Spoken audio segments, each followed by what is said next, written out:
안녕하세요, 넥스트렌드입니다. 애플이 드디어 아이패드 프로와 에어를 공개를 했습니다. 2023년을 건너뛰고 새로운 모델을 공개하는 것이라서 그런지 새로운 아이패드의 성능이 정말 대단한 것 같은데요. 디자인이나 칩의 성능이 개선된 것 등을 보면 역시 애플이구나 하는 생각이 드는 것 같아요. 이번 렛 루스 행사에서 애플은 아이패드 프로와 에어를 공개를 했는데요. 그런데 누가 봐도 여기서 주인공은 아이패드 프로라고 할 수 있겠죠. 실제로 공개된 영상을 보시면요, 총 38분 22초 가운데서 한 4분 정도에서 아이패드 에어에 대한 소개가 들어가거든요. 10분 27초까지. 그러니까 6분 정도가 아이패드 에어에 대한 소개였어요. 10분 27초 이후부터는 아이패드 프로에 대한 소개라고 보실 수가 있습니다. 일단 아이패드 에어에 대한 이야기를 간단히 해볼게요. 아이패드 프로와 아이패드 에어 모두 이번에 11인치와 13인치로 공개가 되었는데요. 아이패드 에어도 정말 괜찮은 스펙으로 업그레이드가 된 것 같습니다. 지난 영상에서 보여드린 것처럼 아이패드 프로가 12.9인치가 있었는데 그걸 약간 키워서 13인치로 만들었거든요. 그런데 아이패드 에어에도 13인치를 공개함으로써 소비자들한테 상당히 매력적인 옵션을 제공할 수 있게 되지 않았나 생각이 됩니다. 역시나 디자인이 굉장히 예쁘고요. 성능도 전작에 비해서 상당히 높아졌습니다. 그리고 아이패드 에어와 관련해 좀 주목할 만한 부분이 바로 M2 칩을 사용한다는 것인데요. 지난 영상에서 말씀드린 것처럼 현재 아이패드 프로의 11인치 제품에 M2 칩이 사용되고 있거든요. 그런데 그 M2 칩을 아이패드 에어에 적용을 한다는 거예요. 그러면은 단순하게 생각하면 아이패드 에어의 성능이 기존의 아이패드 프로의 성능과 버금가게 그렇게 업그레이드가 된다는 건데, 아이패드 프로 구매가 조금 부담스러우신 분들한테는 상당히 매력적인 그런 가격과 성능 되는 것이 아닌가 생각이 됩니다. 그래서 학생들이나 일반 직장인을 비롯해서 웬만한 사용자들은 아이패드 에어로도 좀 충분하지 않을까 생각이 됩니다. 왜냐하면 지난번 말씀드린 것처럼 M 시리즈 칩이 워낙 성능이 좋기 때문에 아이패드 프로에서도 그걸 다 쓰지를 못하거든요. 그런데 아이패드 에어에 M2 칩을 넣는다. 아이패드 에어가 상당히 매력적인 초이스가 될 수 있다는 것을 의미하겠죠. 네, 그러면 아이패드 프로에 관한 내용으로 좀 넘어가 볼게요. 애플이 신제품에 상당한 공을 들인 것 같은데요. 특히 아이패드 프로에는 정말 많은 힘을 쏟은 것 같습니다. 이 소개 영상에서도 보시면 아이패드 프로에 관해서 설명하면서 아이패드의 가능성의 한계를 밀어붙일 뿐만 아니라 아예 부셔버릴 거다, 이런 표현까지 쓰고 있거든요. 도대체 얼마나 공을 들였길래 이런 표현까지 쓸까. 그리고 아이패드 프로를 소개하는 영상을 만들면서도 이런 파괴적인 혁신, 엄청난 성능의 향상, 이런 걸 표현하기 위해서 고민을 많이 한 것 같더라고요. 이런 비주얼이 상당히 충격적이었습니다. 이 광고 영상을 보면서 와, 역시 애플이구나 이런 생각이 들더라고요. 영상을 보면서 이렇게까지라는 생각도 들었는데 꽤 오랫동안 기억에 남을 것 같아요. 이런 장면은. 그렇지 않나요? 네, 일단 아이패드 프로에 관해서 좀 살펴볼게요. 지난번에 소개해드린 것처럼 일단 OLED 디스플레이를 채택하면서 아이패드 두께를 얇게 할 수 있다, 이런 말씀을 드렸는데요. 실제로 보시면 이번에 아이패드 프로 11의 모델 같은 경우에 두께가 5.3mm이고요. 그리고 13인치 모델의 두께는 5.1mm입니다. 이 부분은 상당히 좀 충격적인데요. 예전에 아이팟 나노보다도 얇은 거라고요. 그리고 두께가 얇아지다 보니까 무게도 더 줄어들었어요. 11인치 모델 같은 경우에는 450g도 안 되고, 그러다 보니까 아이패드 프로가 아이패드 에어보다 더 가벼워지는 그런 상황이 됐습니다. 좀 역설적이죠. 아이패드 에어인데. 그리고 지난번에 말씀드린 것처럼 OLED 디스플레이를 채택을 해서 이번에 성능이 더 업그레이드 되었는데요. 이게 굉장히 놀라운 것 같아요. 지난번 영상에서 말씀드린 것처럼 OLED의 경우는 LCD에 비해서 확실한 장점이 있었잖아요. LCD가 뒤에서 백라이트를 쏴주고 그거를 이제 좀 조절을 해가지고 화면에 노출시키는 방식이다 보니까 아무래도 두께 문제를 해소하기가 근본적으로 좀 한계가 있는 반면에 OLED의 경우에 그 자체로 그 소자가 빛을 내는 방식이기 때문에 훨씬 더 얇아지고 플렉서블해질 수 있다, 이런 장점이 있다고 말씀을 드렸는데요. 그럼에도 불구하고 버닝 현상 같은 단점에 대해서 말씀을 드렸죠. 그런데 이번에 애플이 제시한 방법을 보니까 OLED 패널을 한 장으로 쓰지 않았다, 이렇게 얘기를 하는 거예요. OLED 패널 두 장을 이렇게 겹쳐가지고 이거를 애플에서는 이른바 텐덤 OLED라고 부르더라고요. 그래서 새 아이패드 프로 같은 경우에는 무려 1000니트의 엄청난 화면 밝기, 기존의 아이패드 프로 프로 비교해서 화면 성능은 엄청나게 좋아질 것 같습니다. 그리고 OLED를 두 개를 겹쳐서 사용하기 때문에 기존의 OLED가 갖고 있던 단점에 대해서도 상당히 커버를 할 수 있는 그런 기술을 구현한 것 같고요. 그래서 애플에서는 이거를 울트라 레티나 XDR이라고 부른다고 합니다. 네, 이름이 상당히 그럴듯하죠. 이런 이름을 참 잘 짓는 것 같아요. 실제로 디스플레이를 보면은 굉장할 것 같긴 합니다. 그리고 또 이번에 좀 주목할 만한 점이 새로운 아이패드 프로에 나노 텍스처 글래스 옵션을 넣었다는 것인데요. 이게 그러니까 외부에서 아이패드를 보는 그런 작업을 하는 분들이나 아니면은 주변에 빛이 많다거나 이러면 아이패드 화면이 이제 반사돼서 보인다거나 해서 컨텐츠를 보는 게 방해가 될 때가 있죠. 그래서 그런 거를 방지해주는 나노 텍스처 글래스 옵션을, 그러니까 이미지 품질하고 명암비는 그대로 유지하면서 주변 광을 난반사시켜서 반사광을 더욱 줄여준다고 합니다. 그런데 좀 아쉬운 부분이, 이게 보시면 나노 텍스처 글라스 여기 이렇게 옵션이 있거든요. 그런데 이 부분은 메모리 용량을 1테라 또는 2테라 모델 구성 시 선택 가능하게 해놨어요. 스탠다드 글래스하고 이게 차이가 한 15만원 정도 되거든요. 굳이 이렇게 나눌 필요가 있었을까?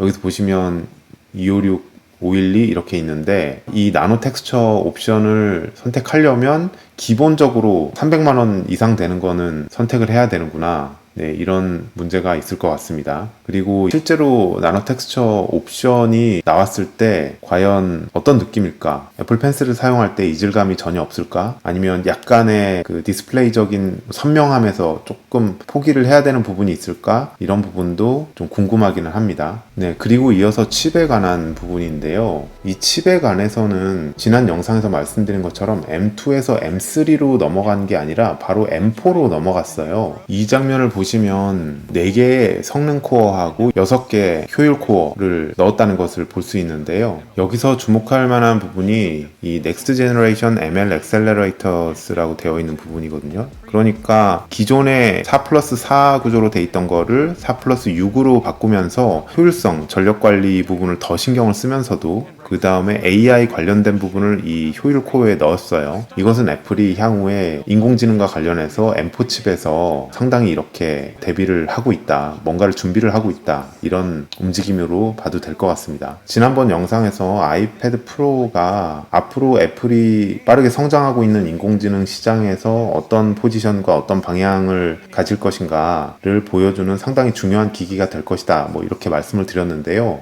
이번 M4 칩의 구성을 보면 이런 부분을 상당히 반영하고 있는 것으로 볼 수가 있거든요. 그래서 조만간 있을 WWDC 2024 행사를 정말 주목을 해야 될 것 같습니다. 이와 관련해서 정말 주목할 만한 부분이 이 뉴럴 엔진 부분이에요. 이 전체적으로 이 M4 칩에서 보시면 뉴럴 엔진이 차지하는 이 면적의 비중도 커졌지만 38 트릴리언으로 굉장히 많이 높였거든요. A11 바이오닉에 탑재됐던 최초의 뉴럴 엔진에 비해서는 무려 60배나 빠른 속도라고 하는데요. 사실 뉴럴 엔진과 관련해서 이전에 M1, M2, M3 칩의 경우에 그렇게 성능이 뛰어나지 않았거든요. 그래서 애플을 보는 많은 시장의 시선, 애널리스트들도 애플이 아직까지는 AI에 그렇게 집중을 하고 있지는 않구나, 이렇게 보는 하나의 근거가 됐었는데, 이번에 M4 칩의 어떤 설계나 디자인을 보면 이제는 정말 AI에 확실하게 힘을 싣고 있구나, 이런 모습을 볼 수가 있습니다. 그리고 이런 아이패드 프로 자체 성능의 개선도 있지만 역시나 주변 기기도 업그레이드 되는 모습인데요. 매직 키보드하고 애플 펜슬이 또 업그레이드 되었습니다. 매직 키보드 같은 경우에 이번에도 역시나 정말 예쁘게 나온 것 같아요. 어쨌든 모양만 보면 이제 정말 노트북 같다, 이런 생각이 들게끔 만든 것 같습니다. 그리고 상당히 인상적인 부분이 바로 애플 펜슬 프로가 나왔다는 점인데요. 현재까지 나온 거는 애플 펜슬 2세대가 나와 있죠. 저 역시 2세대를 쓰고 있는데 1세대도 써봤지만 2세대가 좀 더 안정감 있고 그립감이나 이런 것들이 좋은 것 같습니다. 다만 여전히 좀 펜 촉의 질감 문제라든지 그런 거는 좀 개선이 되었으면 좋겠다, 이런 요구들이 있죠. 어쨌든 이번에 애플 펜슬 프로가 나온 것을 보면 역시 새로운 제품을 소개하는 영상은 정말 기가 막힌데요. 지난 애플 펜슬 2세대에서 호버 기능이라든지 그런 새로운 기술이 소개되었는데, 이번 애플 펜슬 프로에서는 그거보다 더 진전된 성능을 보이는 것 같습니다.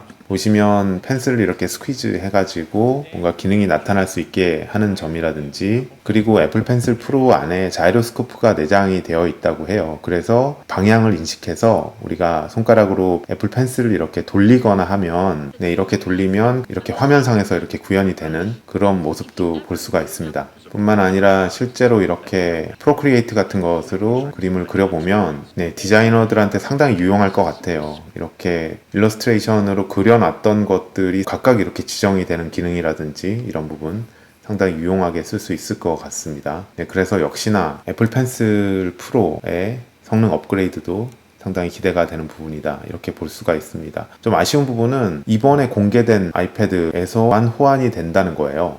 그런데 좀 인간적으로 기존에 아이패드 프로를 사용하던 사용자들한테는 이걸 좀 하게 해줘야 되지 않나? 이런 생각도 좀 듭니다. 역시나 애플의 끝나누기 좀 알아줘야 될 것 같은데요. 지금까지 내용을 봤을 때 이번에 나오는 아이패드, 특히 아이패드 프로죠, 스펙면에 있어서는 역시나 대단한 진전을 이뤄낸 것 같아요. 그런데 역시나 아쉬운 점도 좀 있습니다. 간단히 살펴볼게요. 아이패드 프로의 아쉬운 부분이라고 하면 가격이 될 텐데요. 여기 보시는 것처럼 일단 아이패드 프로는 149만 9천 원, 150만 원이죠. 150만 원부터 시작이 됩니다. 여기서 실제로 들어가 보시면 이렇게 디자인이 정말 멋지죠.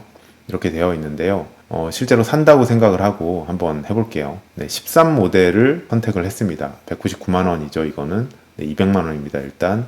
그리고 스페이스 블랙으로 선택을 하고요. 그리고 256, 512 이렇게 있는데, 기본적으로 아이패드 프로를 저도 꽤 오랫동안 사용을 해보니까 막 엄청 여기다가 많은 메모리를 할 필요는 없겠더라고요. 그렇긴 한데 아까 말씀드린 것처럼 밑에서 이번에 새로 제공되는 나노 텍스처 글라스를 선택하려면 1테라 또는 2테라를 선택을 해야 되기 때문에 기본적으로 이 정도는 해줘야 됩니다. 그래서 나노 텍스처를 선택을 하면 300만 원이 됩니다. 그리고 와이파이 모델을 선택을 해볼게요. 가기는 하지 않고요. 그리고 애플 펜슬도 해야 되는데 이 부분은 지금 좀 보이지가 않네요. 여기 보시면 그죠? 이게 애플 펜슬 프로가 이번에 나온 거고, 애플 펜슬 USB-C 타입이 기존의 건데 애플 펜슬이 11만 9천 원으로 돼 있거든요. 그런데 제가 알기로 20만 원 정도 하는 걸로 알고 있습니다. 애플 펜슬 프로가.